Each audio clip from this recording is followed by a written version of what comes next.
En fait, une superlune, tout simplement, c'est quand la Lune, elle est au plus près de la Terre et donc elle nous paraît légèrement plus grande. Mais c'est très, on va dire que c'est très exagéré souvent. Donc les gens s'imaginent que la Lune, elle est devenue immense parce que c'est une superlune et pas du tout. En fait, elle a juste un petit peu grandi de notre point de vue, tout simplement parce qu'elle s'est rapprochée un petit peu de la Terre. Voilà. Après, on parle de lune de sang ou de lune rose, enfin, comme si la couleur changeait, ça aussi, ça existe pas trop, non? En fait, au niveau des couleurs, il y a pas mal de choses, mais disons que ce qui va principalement changer la couleur, bon, forcément, en réalité, la couleur de la Lune n'est pas en train de changer, c'est notre perception de la Lune qui peut varier.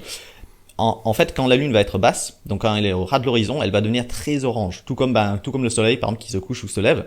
Donc, on va avoir exactement la même chose avec la Lune. Donc ça, c'est vraiment le facteur principal qui va faire varier les couleurs qu'on voit au niveau de la Lune. Ensuite, pour le reste, ça va dépendre principalement, on va dire, de l'atmosphère, des particules, des choses comme ça. Donc, en fonction des particules qu'il y a dans l'atmosphère, s'il y a un peu de sable, par exemple, s'il y a de la pollution, des choses comme ça peut faire varier un petit peu les couleurs.